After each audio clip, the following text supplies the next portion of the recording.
My dear students, आज हम बेटा नेशनलिज्म इन इंडिया का नेक्स्ट पार्ट आपका पार्ट 5 कर रहे हैं। जैसे कि पिछले वीडियो में आपने देखा, हमने सिविल डिसोबीडियंस मूवमेंट के बारे में पढ़ा। गांधी जी ने 11 मांगों का अल्टीमेटम दिया लॉर्ड इरविन को, और लॉर्ड इरविन से कहा गया अगर ये मांगे नहीं मांगी गई तो एक बहुत बड़ा मूवमेंट स्टार्ट होगा। और उन मांगों की तरफ जब कोई ध्यान नहीं दिया गया तो गांधी जी ने 12 मार्च 1930 को एक बड़ा आंदोलन शुरू किया। वो अपने साबरमती आश्रम से अपने 78 वॉलेंटियर्स के साथ निकले। वो डांडी पहुंचे और वहां पर उन्होंने समुद्री पानी को उबालकर नमक बनाया। इस प्रकार उन्होंने सिविल डिसोबीडिएंट मूवमेंट की शुरुआत की। ये जो मूवमेंट था ये बड़े वाइड स्केल पर फैला। अब ये कैसे फैला ये हम पिछले वीडियो में कर चुके हैं बेटा, पर इस वीडियो को जैसे कि आपने देखा कि नॉन कोऑपरेशन मूवमेंट को भी, असहयोग आंदोलन को लोगों ने अलग अलग अर्थों में लिया, उसी प्रकार सिविल डिसोबीडिएंट मूवमेंट को भी लोगों ने अपनी कन्वीनियंस के आधार पर अलग अलग मीनिंग्स में लिया। इसको लोगों ने कैसे लिया, किन किन लोगों ने और कैसे कैसे इसमें पार्टिसिपेट किया, कैसे कैसे उनकी रिप्रेजेंटेशन रही, वो अब हम इसमें पढ़ेंगे बेटा। सबसे पहले मैं आपको बताती हूँ हमारा जो टॉपिक है, how different social group participated in civil disobedient movement. आपका जो नॉन सिविल डिसोबीडिएंस मूवमेंट है, या जिसको हम कहेंगे सविनय अवज्ञा आंदोलन, ये सविनय अवज्ञा आंदोलन कहता था कि ब्रिटिशर्स के द्वारा बनाए गए कानूनों को आप तोड़िए, ठीक है, शांतिपूर्ण ढंग से तोड़िए। ये एक मास एजिटेशन का एक तरीका है। तो इस प्रकार से ये आंदोलन फैला बेटा। पहले हम ग्रामीण इलाकों के बारे में पढ़ेंगे, फिर हम शहरी इलाकों के बारे में पढ़ेंगे। गांव में, रूरल एरिया में जो लैंडलॉर्ड थे और पीजेंट थे, दोनों ने इसको अपने अपने अर्थों में लिया। जो लैंडलॉर्ड थे बेटा, जैसे कि आपको पता है, हम पढ़ चुके हैं, इकोनॉमिक डिप्रेशन था उस समय पर। इकोनॉमिक डिप्रेशन की कंडीशन थी पूरे वर्ल्ड में। ऐसे में जो एग्रीकल्चर क्रॉप्स थे उनका एक्सपोर्ट खत्म हो गया था। एक तरीके से एग्रीकल्चर जो लैंडलॉर्ड थे उनको अपनी फसलों के दाम नहीं मिल रहे थे, जबकि ब्रिटिशर्स का उनके ऊपर प्रेशर था कि वो रिवेन्यू पे करें। रिवेन्यू वो पे नहीं कर पा रहे थे, इसलिए वो बड़े परेशान थे और ब्रिटिशर्स उन पर अपना लगातार दबाव बनाए जा रहे थे। इसलिए वो ब्रिटिशर्स से बड़े खफा थे। दोनों के बीच में एक तरीके से तनातनी चल रही थी। तो ऐसे में जब ये आंदोलन शुरू हुआ तो जो लैंडलॉर्ड्स थे उन्होंने क्या किया, सविनय अवज्ञा आंदोलन में भाग लेने की सोची। उन्होंने सविनय अवज्ञा आंदोलन में एक्टिवली पार्टिसिपेट किया, क्योंकि वो चाहते थे एग्जेम्पशन फ्रॉम रिवेन्यू उनका माफ हो जाए, और क्या जो मतलब उनके ऊपर जो एक्स्ट्रा बर्डन लाद रखा है वो क्या किया जाए, कम किया जाए। इस प्रकार से बेटा ये मूवमेंट में आपके लैंडलॉर्ड ने पार्ट लिया। और जो आपकी कांग्रेस थी, कांग्रेस ने भी क्या किया, इसका समर्थन किया और इनको अपने साथ लेकर चले। तो अनेबल टू पे रिवेन्यू नहीं पे कर पा रहे थे, क्योंकि इकोनॉमिक डिप्रेशन था, फसलें ही नहीं बिक रही थी, एक्सपोर्ट ही नहीं हो रहा था। एग्जेम्पशन इन रिवेन्यू की क्या कर रहे थे, डिमांड कर रहे थे। सपोर्टेड द मूवमेंट, इस मूवमेंट को इन्होंने सपोर्ट किया। ये ब्रिटिशर्स ने क्या थे बेटा, डिससैटिस्फाइड थे। इस प्रकार आप देखोगे कि लैंडलॉर्ड ने क्या किया, इस मूवमेंट में भाग लिया। उसी प्रकार अगर हम किसानों की देखें तो किसान भी क्या चाहता था, इस मूवमेंट में भाग लेना चाहता था। वो भी क्या था, दुखी था। किससे, वो लैंडलॉर्ड से भी दुखी था, क्योंकि लैंडलॉर्ड्स क्या कर रहे थे, उसके ऊपर दबाव बना रहे थे कि वो टैक्स पे करें। साथ ही साथ जो जमीन होती थी वो लैंडलॉर्ड या जमींदार की होती थी ज्यादातर। वो गांव वालों को क्या करता था, किसानों को जमीन रेंट पे देता था। तो एक तो उन्हें टैक्स पे करना था, एक रेंट भी पे करना था जो लैंड उन्होंने ले रखी होती थी। तो आपको पता है इकोनॉमिक डिप्रेशन का असर उन पर भी पड़ रहा था, और क्या था ना, तो वो टैक्स पे कर पा रहे थे और ना ही क्या था बेटा, वो रेंट पे कर पा रहे थे। इस प्रकार वो टैक्स से भी एग्जेम्पशन चाहते थे और वो रिवेन्यू मतलब वो टैक्स भी नहीं देना चाहते थे और लैंड रेंट भी नहीं देना चाहते थे। इस प्रकार से क्या बेटा, वो भी एक्टिवली इस मूवमेंट में पार्टिसिपेट करना चाहते थे। पर आपको यहाँ एक बात ध्यान रखनी है, लैंडलॉर्ड को ब्रिटिशर्स को रिवेन्यू देना है, और पुअर पीजेंट्स को जो टैक्स है और रेंट है किसको देना है, लैंडलॉर्ड को देना है। कांग्रेस लैंडलॉर्ड को साथ लेकर चल रही है इस मूवमेंट में। अगर वो पुअर पीजेंट को भी साथ लेकर चलेगी इस मूवमेंट में, तो कहीं ना कहीं क्या है, उसको इसके अपोज होना पड़ेगा, क्योंकि अगर ये पुअर पीजेंट टैक्स नहीं देंगे तो ये आगे कहां से पे करेंगे। तो इनके ऊपर एकदम से दोबारा से फिर से क्या आ जाएगा, प्रेशर आ जाएगा। तो पुअर पीजेंट और लैंडलॉर्ड दोनों के जो दोनों के इंटरेस्ट थे वो एक दूसरे से अपोजिट थे। कांग्रेस एक को ही साथ लेकर चल सकती थी, तो कांग्रेस ने किसको साथ लेकर चली बेटा, लैंडलॉर्ड को साथ लेकर चली। हमेशा से ही अमीर लोगों की पार्टी मानी गई कांग्रेस। तो इन्होंने क्या किया, पुअर पीजेंट को नेग्लेक्ट किया, एक तरीके से उनकी डिमांड को ज्यादा नहीं उठाया। इस प्रकार पर फिर भी कहीं कहीं पुअर पीजेंट ने अपनी डिमांड्स को मनवाने के लिए एक्टिवली इसमें पार्टिसिपेशन किया। उन्होंने भी मास एजुकेशन में भाग लिया, उन्होंने भी सोशली बॉयकॉट किया, उन्होंने भी क्या किया, उन्होंने जो फॉरेन गुड्स को भी बॉयकॉट किया, तो उन्होंने भी मास एजुटेशन में भाग लिया, पर कांग्रेस ने बड़े पैमाने पर उनकी मांगों को कभी भी नहीं उठाया, क्योंकि वो ये सोचती थी अगर वो टैक्स की माफी की या रेंट माफी की मांग उठाएगी किसानों के लिए, गरीब किसानों के लिए, तो उससे कहीं ना कहीं लैंड लॉर्ड क्या हो जाएंगे, उससे दूर चले जाएंगे। नाउ वी विल स्टार्ट बेटा how our movement spread in the urban area. अब हम ये देखेंगे कि शहरी इलाकों में मूवमेंट कैसे फैला, लोगों ने इसको किस अर्थों में लिया। अब आप ये देखिए शहरों में सबसे पहले हम इंडस्ट्रियलिस्ट की बात करते हैं। अगर आपको पता होगा 1914 टू 1918 फर्स्ट वर्ल्ड वॉर हुआ था, और जो ब्रिटेन था, ब्रिटेन की अपनी सारी शक्तियां, ब्रिटेन ने भी युद्ध में भाग लिया था और ब्रिटेन की सारी शक्तियां वहां पर लग गई। ठीक है, वो भारत में जो एक्सपोर्ट कर रहा था, भारत में जो सामान ला रहा था, जो उसका सामान यहाँ पर हमारे व्यापारियों को एस्टेब्लिश नहीं होने दे रहा था, क्योंकि उनका सामान सस्ता था और अच्छी क्वालिटी का था। ठीक है, इस प्रकार से क्या था, हमारे जो बिजनेसमैन थे, हमारे जो इंडस्ट्रियलिस्ट थे, उनसे कॉम्पीट नहीं कर पा रहे थे। ऐसे में जब उसकी शक्तियां वहां लगी, यहाँ तक कि उन्होंने भारतीय कंपनियों को ऑर्डर दिए अपने सामानों की पूर्ति के लिए, तो इस प्रकार भारतीय व्यापारियों को 1914 से 1918 तक 1914 टू 1918 एक मौका मिल गया अपनी जगह बनाने का। उन्होंने भारतीय व्यापार में अपनी जगह बना ली और उन्होंने कभी भी अंग्रेज दोबारा से हमारे देश में आए फर्स्ट वर्ल्ड वॉर खत्म होने के बाद, और दोबारा से हमारे व्यापार में वही एंट्री उन्होंने चाहिए, पर वो कभी भी वो जगह नहीं पा सके। क्यों नहीं पा सके? क्योंकि बेटा 4 साल में हमारे व्यापारियों ने बहुत लाभ कमा लिया और उनके पास इतना धन हो गया कि अब वो उनसे कम्पीट कर सकते थे, अब वो अंग्रेज व्यापारियों से कम्पीट कर सकते थे। तो अब वो क्या चाहते थे, अब उन्होंने क्या किया बेटा, फर्स्ट वर्ल्ड वॉर के दौरान वो पावरफुल बन गए थे, वो प्रोटेक्शन चाहते थे कि जो ब्रिटिश प्रोडक्ट हो वो हमारे देश में क्यों आ रहे हैं, अगर वो बिकेंगे तो फिर हमारा प्रोडक्ट नहीं बिकेगा। जो प्रोडक्ट नहीं बिकेगा, आपको पता है कि सेल के साथ प्रॉफिट जुड़ा हुआ था, सेल ही नहीं होगा भारतीयों का सामान, भारतीय व्यापारियों का सामान, तो प्रॉफिट कहां से होगा। तो वो एक तरीके से बिल्कुल बैंक चाहते थे, वो चाहते थे कि फॉरेन गुड्स हमारे यहाँ पर बिकने ना आए, क्योंकि हमारी इंडस्ट्रियल इन बोन कंडीशन में है, उनको पनपने का मौका दिया जाए। तो वो ब्रिटिश गवर्नमेंट पर इसका दबाव भी बना रहे थे, पर ब्रिटिश गवर्नमेंट कोई हमारी गवर्नमेंट थोड़ी थी जो हमारे व्यापारियों के बारे में सोचेगी। तो ऐसे में उन्हें एक मौका मिला कि सिविल डिसोबीडिएंट मूवमेंट के थ्रू अपने प्रोटेस्ट करें, और इस प्रकार से उन्होंने भी इस आंदोलन में एक्टिवली पार्ट लिया। इस प्रकार से क्या बेटा, एक्टिवली पार्ट लिया और उन्होंने प्रोटेक्शन चाहा कि फॉरेन गुड्स हमारे देश में ना आए। उन्होंने फॉर्म्ड ये अपनी एसोसिएशन बनाई 50 नाम से, 1927 में बनाई है, जो पहले उनकी ऐसी कोई एसोसिएशन नहीं थी, चैम्बर ऑफ कॉमर्स और federation of industrial chamber of commerce, इस प्रकार के उन्होंने अपने अलग अलग एसोसिएशन बनाई, जिससे क्या हुआ कि वो भी क्या कर सकते थे, अपने बेटरमेंट के लिए अपने नीतियां बना सकते थे, अपने बारे में सोच सकते थे। तो इस प्रकार से जब उन्होंने ये किया तो जीडी बिरला, पुरुषोत्तम दास जैसे कुछ बड़े बड़े व्यापारी थे, उन्होंने क्या किया, सिविल डिसोबीडिएंस मूवमेंट में साथ दिया गांधी जी का कि किसी भी प्रकार से जो अंग्रेज है हमारे देश में चले जाएं और क्या करें, हम यहाँ पर क्या करें, अपने देश में हमारी इंडस्ट्रियों को अपने का मौका मिले, हमारे व्यापारी क्या कर सके, लाभ कमा सके।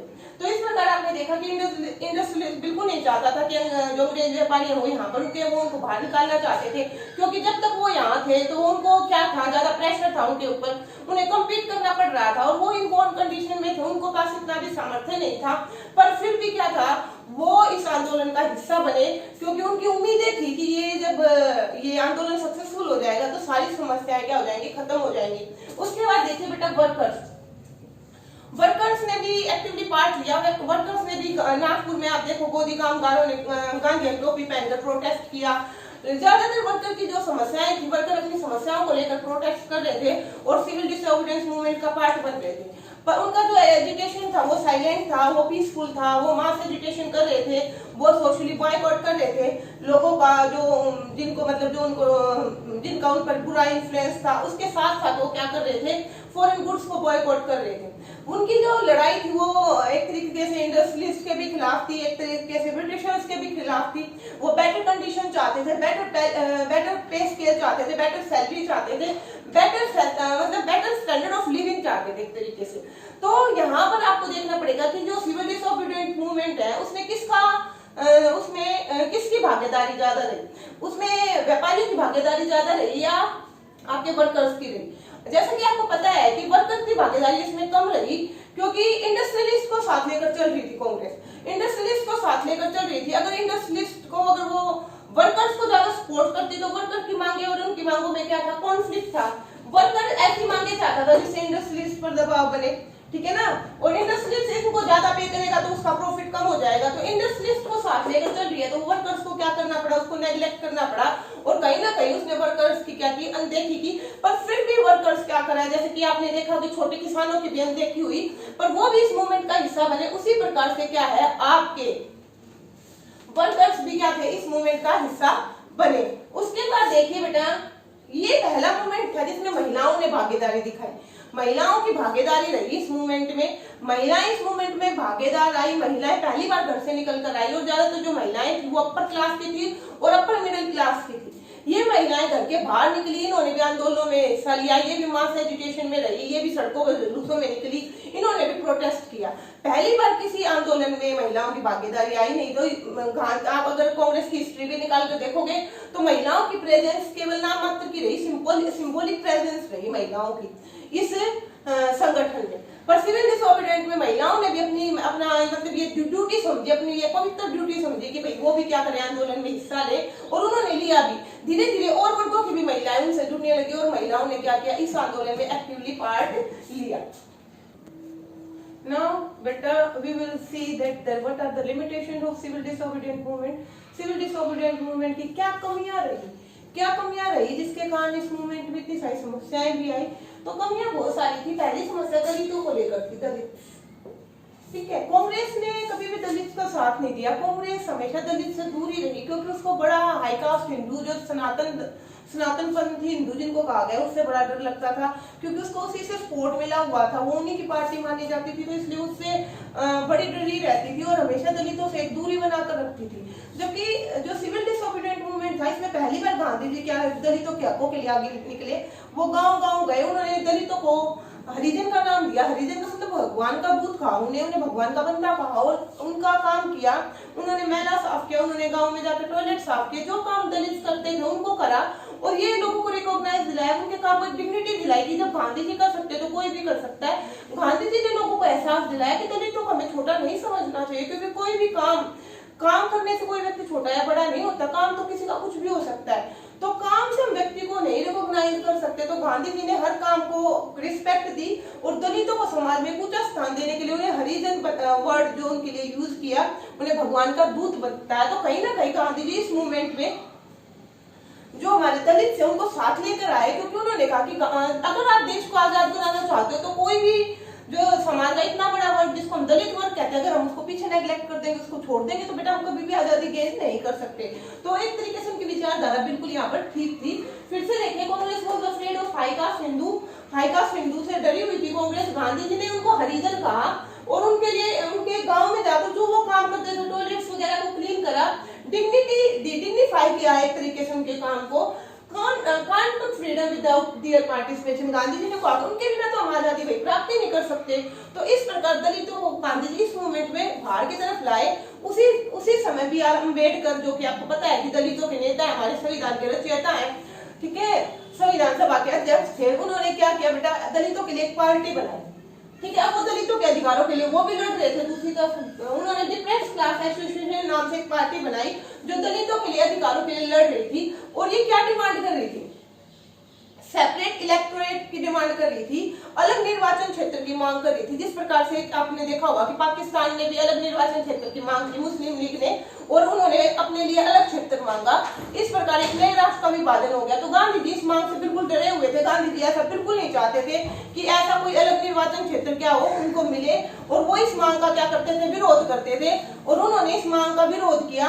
उन्होंने कहा कि ऐसा नहीं होना चाहिए, ठीक है। उन्होंने बी आर अम्बेडकर से बात की, जब उनकी बात नहीं मानी गई तो उन्होंने आमरण अनशन किया, ठीक है। स्ट्राइक अंडू डेथ, मतलब मरने तक अगर आप कुछ नहीं खाओ पियोगे, आपकी बात अगर नहीं मानी गई। तो इस प्रकार गांधी जी ने आमरण अनशन किया। आखिर में बी आर अम्बेडकर को उनकी बात समझ में आ गई और उन्होंने क्या किया, वो जो गांधी जी थे दलितों के लिए अलग राष्ट्र बिल्कुल नहीं चाहते थे, वो उनको अपने देश का हिस्सा ही रखना चाहते थे। उन्होंने कहा कि अलग इलेक्टोरेट का मतलब तो क्या, आप भी अलग हो जाओगे हमसे, उधर मुस्लिम भी हमसे अलग हो रहे हैं। इस प्रकार भारत कहाँ रहेगा, वो तो टुकड़ों में बट जाएगा। तो ऐसे में गांधी जी ने किसी भी प्रकार से अम्बेडकर को मनाया, आमरण अनशन करा, और जो बी आर अम्बेडकर उन्होंने गांधी जी की बात मानी, और दोनों के बीच में एक समझौता हुआ। ये बहुत इंपॉर्टेंट है बेटा, पूना पैक्ट हुआ आपका गांधी जी के बीच में और बी आर अम्बेडकर के बीच में। कब हुआ ये? 1932 में हुआ था। कब हुआ था? 1932 में हुआ, गांधी जी ने हंगर स्ट्राइक की थी अंडर डेथ, ठीक है ना, और बी.आर. अम्बेडकर ने उनकी बात मान ली थी। इसके बदले उन्हें क्या देना पड़ा? बी.आर. अम्बेडकर को वादा, जो रिजर्वेशन देखते हो ना, ये तभी से चली आ रही है। उन दलितों को क्या दी गई? रिजर्वेशन दी गई, ताकि वो भी जो दबाए गए, कुचले गए, वो बहुत समय तक हमने उनके साथ क्या किया? बुरा व्यवहार किया। तो वो उनको एक बराबरी तक लाने का मौका था, उनको अपने बराबर लाने का, अपलिफ्ट करने का मौका था, उनको रिजर्वेशन दी गई बेटा। तो एग्री हो गए गांधी जी की, उनको रिजर्व सीट दी जाएंगी। उसके बाद बेटा कॉन्फ्लिक्ट रहा, दूसरी तरफ कॉन्फ्लिक्ट, दूसरी समस्या इसमें रिलीजन की भी थी। जो आपको पता होगा कि जो नॉन कोऑपरेशन मूवमेंट था, उसमें तो हिंदुओं ने भी भाग लिया था और मुस्लिम ने भी खिलाफत आंदोलन के नाम से उनके आंदोलन को क्या कर लिया था? मर्ज कर लिया था सिविल डिसोबीडियंस उसमें, नॉन कोऑपरेशन मूवमेंट में। पर इस आंदोलन में क्या था? वो हमारा हिस्सा नहीं रहे, वो अलग थे। वो हिंदू महासभा, कहीं ना कहीं क्या था? हिंदू महासभा और जो आपकी मुस्लिम लीग थी, उनके बीच में क्या था? कॉन्फ्लिक्ट थे। वो किसी भी बात पर, जो मुस्लिमों के नेता थे मोहम्मद अली जिन्ना थे, उसी प्रकार हिंदुओं के जो नेता थे वो जायकर थे, वो भी क्या थे? किसी भी बात पर एग्री नहीं हो रहे थे। और वो जो पाकिस्तान की अलग मांग कर रहे थे 1940 में, जो मोहम्मद अली जिन्ना ने बाद में उठाई, पहले वो सेपरेट इलेक्टोरेट की बात करते रहे, और इसके बाद कोई भी उनके बीच में कॉन्फ्लिक्ट उनके खत्म ही नहीं हुए, किसी भी बात पर वो एग्री नहीं हुए। इसके लिए शायद कांग्रेस भी जिम्मेदार रही कहीं ना कहीं, और कहीं ना कहीं मोहम्मद अली जिन्ना भी जिम्मेदार रहे। जो भारत का क्या हुआ, जो भारत ने उस समय पर इस बात पर एग्री नहीं किया गया।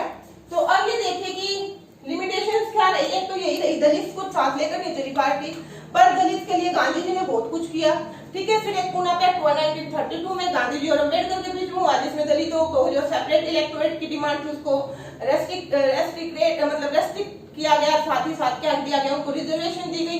पर दूसरी तरफ मुस्लिमों को साथ नहीं लेकर चल पाई जो हमारी कांग्रेस थी। सिविल डिसोबीडिएंट मूवमेंट में मुस्लिमों का पार्टिसिपेशन ना के बराबर था। तो मूवमेंट ऐसा होना चाहिए ना जिसमें देश के सारे लोग भाग लें। तो ये आंदोलन बहुत बड़ा था बेटा, और इसमें पर कुछ कमियां भी रही। बीच में गांधी जी ने इसको वापस भी ले लिया था। तो वापस लेने के बाद ये आंदोलन, जब वो गोलमेज सम्मेलन में भाग लेने के लिए गए और वहां से वापस आकर जब वो गोलमेज सम्मेलन 2 फेल हो गया और उसने दोबारा से उसमें क्या किया, इस आंदोलन को रिस्टार्ट किया, तो इसने वो मोमेंटम खो दिया अपना, ठीक है ना। जो ये स्टार्टिंग में जो मोमेंटम था, वो मोमेंटम खो दिया। पर कहीं ना कहीं, चाहे वो आपका नॉन कोऑपरेशन मूवमेंट हो, चाहे वो आपका सिविल डिसोबीडिएंट मूवमेंट हो, इतने बड़े देश में इतने बड़े बड़े आंदोलनों में लिमिटेशंस होना बेटा कॉमन सी बात है, ठीक है ना। क्योंकि जो लोग हैं वो ऑर्गेनाइज्ड नहीं है, तो ठीक है, ऐसे में इतने सारे ग्रुप्स में बटे हुए हैं। तो ऐसे में और कहीं ना कहीं जो ब्रिटिशर्स वो डिवाइडेड रूल का खेल खेल रहे हैं, तो लिमिटेशंस होना कॉमन सी बात है। पर बेटा कहीं ना कहीं ये हमारे आंदोलन हमारे लिए नींव का पत्थर साबित हुए। तो at last I would like to say पढ़ते रहिए, like and subscribe my channel. Thank you.